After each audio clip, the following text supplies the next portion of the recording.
In the world of Black Clover, we've met some very powerful characters, but when it comes to the 28th Wizard King of the Clover Kingdom, Julius Novachrono, he is a character who has always intrigued me from my early days reading the series, and as we move closer towards the ending of the series, with the story now being in the final arc, I wanted to take a time to look at the complexity of Julius's character and explain why he might very well be the most complex character in all of Black Clover in today's newest video essay over here on the Anime Explained channel. As always, this video will contain some spoilers depending on where you are in your Black Clover journey. I would recommend at least being up to the start of the final arc, so consider yourselves being warned. With Julius, when we get introduced to him early on, you don't really get too much of a sense of there being a light and a darkness to his soul. A little bit of a mean streak that's geared towards those who are a danger to the people of the Clover Kingdom who he protects, but by the time we get to the precipice of the final arc and we learn about the secret that has surrounded his character, his entire dynamic has been put through an entire worldview change that literally made me scrap a 13-minute video essay that I had on his character a few years ago, back when the reveal was made in the manga. He's renowned for his exceptional magic skill, having insane mastery of his mana, and his desire to learn more about the details and mechanics of brand new magic that excites him, and his extensive knowledge of magic in general makes him a character who at times you can't help but see as that grown adult in the room who never truly grew up. For as many times as they act responsible, they have a lot of other moments where their inner child, it just breaks through the surface. That humble and approachable demeanor, that goofy way his eyes light up at times, the way he's enduring towards both his subordinates and the people in the kingdom, regardless of their class. In a world where class and status mean everything, he's positioned as a warm spring light that is beginning to thaw away at the ice from a long winter. It's appropriate to form it in that way for this portion of the video that focuses on the light of his character. The brilliance of his character comes from his insatiable curiosity about the different types of magic, where he's shown prioritizing the exploration and understanding of magic, even shirking on carrying out his formal duties to indulge in his interest of going across the kingdom looking for new types of magic. We see early on in the series where he is shown in disguise watching Asta and judging his character, and most importantly judging his magic. Even when he was a squad leader, his thirst for new and exciting knowledge and magic, it led to him seeking out people like Yami and William to join his squad. It didn't matter if you were an outsider, a lowborn, or an outcast. If you had interesting magic to bring to the table, Julius was on board with bringing you into his squad. The deep empathy that he displays to others, where he treats them with patience and with kindness, doesn't view his title as Wizard King as something that puts him on a pedestal above others, is what feeds into his vision for leadership. We see him being forward-thinking and open-minded, showing a valuation and appreciation of merit over nobility, slowly working towards a kingdom where all the citizens are eventually treated equally, even if the king of the Clover Kingdom might view things a little bit different. He has no problem standing on business, and as we see with the award ceremony for Asta and Yuno, he doubles down where he needs to. They earned their merit. It wasn't something handed to them, and that is our best display, in my opinion, of what makes his leadership so crucial for the Clover Kingdom. The light of his character is something that you truly need to grasp in order to truly fully appreciate the series protagonist Asta, a man who aspires to be the Wizard King. Julius is in the shadow that Asta is walking behind and eventually wants to overcome to become the Wizard King. When I first started reading Black Clover, I found myself wondering very early on just what is a Wizard King, and not just on a surface level. The Wizard King and his role to the Clover Kingdom, it is pretty defined early on in the series, so there were no doubts about what a Wizard King is in that respect. But when you look at the class issues and the status issues of Black Clover's Clover Kingdom, the poverty that still exists in some areas, you begin to wonder what is the Wizard King, because those in power are rightfully judged by both their subordinates, but most importantly by their followers. That is why I asked myself, what is a Wizard King? Is the Wizard King merely a cog in a much bigger wheel, or was he someone who is trying to bring about change to the Clover Kingdom by working on the inside, laying the groundwork for our eventual zero to hero in Asta to one day achieve his dream? All those times where Asta said that he's gonna be the Wizard King one day, my thoughts, they always went back to Julius. What about the Wizard King was so special beyond just being strong and beloved by people that someone like Asta would want to aspire to be it? The answer is one that lies both in some of the personality traits we went over earlier, as well as in the power that Julius possesses. Make no mistake, Julius is a hardcore powerhouse. Time magic is easily some of the most overpowered magic in the verse, and for a really good reason, given the connection with the devil Astaroth that is being implied. As you go through the series, series up to the reveal of the ending of the Lucifero arc, and you see Lucius, you have moments where Julius displays instances of wisdom and his curiosity about new magic, and it's a aspect of his character that's always fascinated me as it pertains to his role as Wizard King. Oftentimes when people, they reach a pinnacle of their profession, whatever it is, regardless that's what it is, they have a tendency to get complacent, and they have an even worse tendency to think that they are know-it-alls, which is understandable. When you've reached the top 1% of the top 1%, you've clearly done something correct, and there aren't too many people who are qualified enough to tell you otherwise. Yet here we have Julius continuously seeking out new information, absorbing it all like a sponge. It's the one feature of a child that so many adults lose as they age, and it's what makes Julius so brilliant. Children are able to learn really fast because they are open-minded, they are impressionable, they are a blank canvas that can be dyed any color because they are so easily influenced. The adults who maintain that willingness to learn new things and try new things while maintaining the experience they bring as adults are the ones who get further in life, in my opinion, because they never stop evolving or seeking stimulation, which ultimately leads to growth. It's something that I personally have a real soft spot for. I absolutely love learning. I'm humble enough to know that for as far as I go at something, I can always go a few more steps further with someone else's perspective depending on what it is I have to say. Julius is someone who has all the tools to be a mega chat, and he is, but he is also someone who shows that even in a battle shonen, which are mostly driven by measurement through battle and strength to gauge a character and chart out their growth, he shows us that true strength, it isn't always measured by how many mountains you can blow up, how many planets you can destroy, how many timelines you can wipe out. Instead, true strength is measured by the small things, like the way that you treat people who are lower status than you and weaker than you. It's important to remember that anyone can destroy, but it takes an even stronger person to be a shield that can protect, and it's something that makes moments like when he's fighting against the leader of the Midnight Sun and he makes that sacrifice that he does feel so earned, because he served both as a sword as well as a shield to the Clover Kingdom. In order for someone to truly lead, they have to keep a degree of separation from themselves and their subordinates, but it's also important for them to realize that staying in line with the changing environment around them is also important, or to borrow an expression, keep an ear to the streets or an eye on the sails in order to see which direction the wind is blowing before the storm ultimately hits you. Too often in both battle shonen as well as in real life, we pay way too much attention to all the big explosions that end fights between characters in anime, or in real life the wars between men, but we don't pay enough attention to the way that the war and the conflict truly begins. But someone like Julius is smart enough to understand this, hence the way that he's been shown going in disguise to walk amongst the people who are ultimately unaware the Wizard King is in their presence. It's the small things that lead up to the giant explosions that history tends to look back on in hindsight and say, how did people miss this? It's kind of like how in Game of Thrones House of the Dragon season 2 currently, you have the whole theme of beware the small folks, the civil unrest that we see growing over time in season 2. It is a problem, but everyone in power, they're too focused on the big flashy dragon battles. That's why a character like Varys later on in the timeline is so important. He is a master of whisperers who has all those little birds who report back to him about everything in the world of Game of Thrones, from all the people who are unseen and unheard by the people in power. That's why a character like that is so important, because knowledge is power, and lack of knowledge can be the undoing of any kingdom, any dynasty, any platform. Julius is going out in disguise as his own master of whisperers. He is able to see the Clover Kingdom through the eyes of the downtrodden from all corners of the kingdom as he searches for new and exciting types of magic. This is what allows him to seek out magic that others might view as a threat, but whereas he sees it as an opportunity, which is important to take note of, because even the darkest of monsters among us have had that one moment in their lives where things could have gone different, on a different way, on a different path. Their stories, they could have ended in an entirely new way. And for wizards like Yami and William, Julius was that angel who appeared at the right time to shine a light to guide them on the correct path for them. Decades later, upon meeting Asta, Julius was willing to observe Asta and watch him grow, realizing that he could be of service to the Clover Kingdom. In both cases, with Yami when Julius was a magic knight, and Asta when Julius was the Wizard King, we saw someone who wasn't the type to see the unknown and be afraid of it. Instead, we saw someone who, instead of fear, he embraced the possibility of what could be. He's idealistic in a lot of ways. Now, that naive line of thinking does lend itself to potentially seeing betrayal or downfall, but what I love about this is that Julius is so strong that should it ever come to that, should he ever miscalculate, he's more than strong enough to fight off that threat and still protect the Clover Kingdom and own up to his mistakes. A great example of this is, again, the battle during during the elf invasion arc. Julius not only fought off an incredibly powerful foe, but he protected the people of the Clover Kingdom, and while he was at it, did so with every ounce of his being, which is perhaps the most impressive thing about his power. Being able to dish out punishment while also protecting those who can't protect themselves. There's a beauty to a character like this that is this powerful because he truly embodies what it means to be strong. What I also like about the character is that there will be times where he'll just up and leave without a care when it comes to his duties as the Wizard King. To some, it might come off as not being serious about his title as Wizard King, but I feel the truth is that this shows just how serious he is about being Wizard King, because he knows staying in the office to perform mundane duties as Wizard King is not the best way to serve the kingdom. It's because of decisions like this that we see someone with this high status being able to look at Asta and Yuno, who in the ordinary eyes of people are only mere peasants, some backwood orphanage at the edge of the Clover Kingdom, and not see a powerful future as them being magic knights. But even when they weren't anywhere close towards reaching their full potential, he still treated them with dignity and respect, the same way he would treat a higher ranking magic knight with dignity. Some of this, you could argue, comes from his awareness of a character like Zara, the commoner who broke ground by being a magic knight. Zara's death, it served as a additional fuel to someone like Julius to start taking those next steps towards greatness. He'd seen firsthand how someone from a lowly status like Zara had the heart and the will to defend people of the Clover Kingdom. He saw that it didn't matter where someone started from, but rather what they did along the way of the journey and how they continued to act when the end was in sight. Raw power, it isn't everything. There are just some things that even raw power can't take into account when it comes to being a true magic knight. A man with great power, a huge heart, and an even larger appetite for knowledge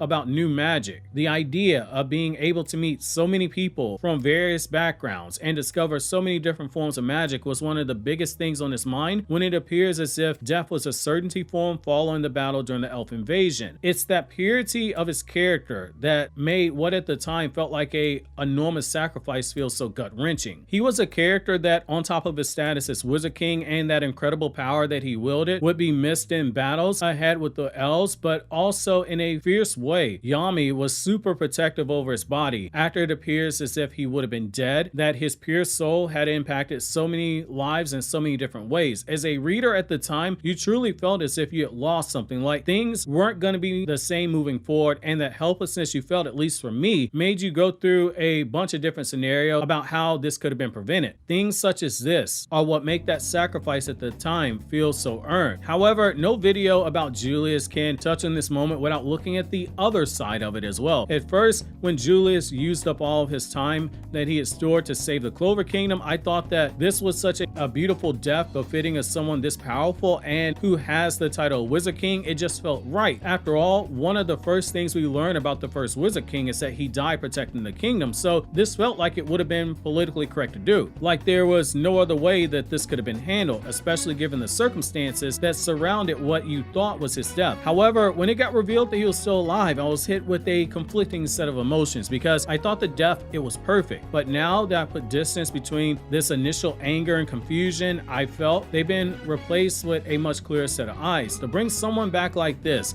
from what should have been a death should come at a price, and a heavy one at that. Julius being forced into a teenage form right before the existence of devils is revealed, and we learn of the threat of levels of power that require the prime version of Julius to handle. A man with all the knowledge and power that he has, Julius can't physically protect the Clover Kingdom that he serves, which is ironic given that he's in the exact same situation because he protected the Clover Kingdom. I think narratively it's a great trade-off, especially given the Lucius reveal later on. It's aged like wine in this series because the absence of the walking tank known as Julius Novachrono has made other characters step up and achieve higher levels of power than what they previously had. Some characters got their ceilings raised, which under normal circumstances would never happen. Julius's weakened condition is ultimately one of the things that allowed for the other characters to grow stronger, which ultimately will better serve the Clover Kingdom in the long run. In Julius, what I like about what we're seeing is that even the strongest among us will reach a moment where they will still need help because there's going to only be so much that they can do on their own. I think no moment better symbolizes this than the moment when Asta shows up to defeat the demon that Julius tried to take down on his own, and he failed to do so because of his condition. Instead of cursing himself for his failure, we see Julius more excited about Asta's magic being able to secure the win than any potential shame or frustration that would have come from him being unable to protect the Clover Kingdom. I think that's one of those moments that makes Julius return earning so much of a payoff. It's not a disrespectful nerf because he isn't able to just speed blitz someone and body whoever gets in his path. His nerf came from the fact that he gave everything to perform his duty as a Wizard King and protect everyone. It was a noble choice that he made, and having him in a situation where he might want to do something but is unable to do it in a moment like this, it is a moment of humility for a character this powerful because he has to rely on others, and I think that's something that works for his character as well. Someone like Asta was using a power that others were afraid of, and that same power that he believed in was now protecting the Clover Kingdom, whereas Julius couldn't lift a sword to do so. Before we close out with the duality of his character when contrasted to his other half Lucius, I think it's important that we peel back the curtain of Julius's character a little bit further, go a little bit deeper by looking at his literal personality type itself. He gives off all the signs of being an ENFP personality type. He possesses curiosity and exploration traits with an insatiable desire to learn about different types of magic, which lines up with the ENFP love for exploration and discovery. His empathy and idealism reflects the idealistic nature of the personality type, best shown with his vision for a more inclusive kingdom and his stark contrast to his other half Lucius. His leadership and innovation, which emphasizes merit and equality, reflects the ENFP's ability to inspire and motivate. But let's dive a little bit deeper looking at each letter itself so we can get a true contrast to his other half Lucius, the darkness of his soul. The E stands for extroversion. Julius is sociable, he's outgoing, he's a natural leader, naturally charismatic and approachable. He engages effortlessly with others, whether they are common citizens or high-ranking officials. His ability to connect with people from all walks of life demonstrates his extroverted nature. His public presence is another factor. Despite his high rank, Julius often interacts with the public and participates in various kingdom activities, showing a preference for being around people and sharing experiences. He also takes energy from social interaction, evident by his engagements with the Magic Knights. Julius truly enjoys spending time with Magic Knights, often encouraging them and taking genuine interest in their progress and their well-being. He's enthusiastic about discoveries. He derives energy and excitement from meeting new people and learning about their unique magical abilities, which fuels his passion for exploring magic further. His belief in leadership through connection, it is another trait because of how inclusive it is. His leadership style, it is inclusive and it is participatory. He often engages in discussions and values the input of others, promoting a sense of community and teamwork with the Magic Knights. The N stands for intuition, best shown by his visionary thinking and how future-oriented he is and his views on innovative reforms. Julius is always thinking about the future and how to create a better world. His vision for the Clover Kingdom includes breaking down class barriers and ensuring equality for all, reflecting on his intuitive desire to see beyond the present. His reforms in the Magic Knights, focusing on merit and talent rather than noble birth, show his forward-thinking approach and desire to innovate for a more just society. His interest in possibilities is another factor. It lends itself to his fascination with magic and the willingness to explore the unknown and allow his ideals and abstract thinking to come to the surface. Julius is deeply interested in the potential of different types of magic. His curiosity is not limited to practical uses, but extends to the possibilities and wonders of magical diversity. He often seeks out new and unique magic, driven by a desire to explore and understand the unknown. Characteristics of the intuitive personality quest for broader horizons. His dream of a society where people are judged by their abilities rather than their lineage, it shows his abstract thinking and idealism, typical for intuitive types who are motivated by possibilities and ideals. The F,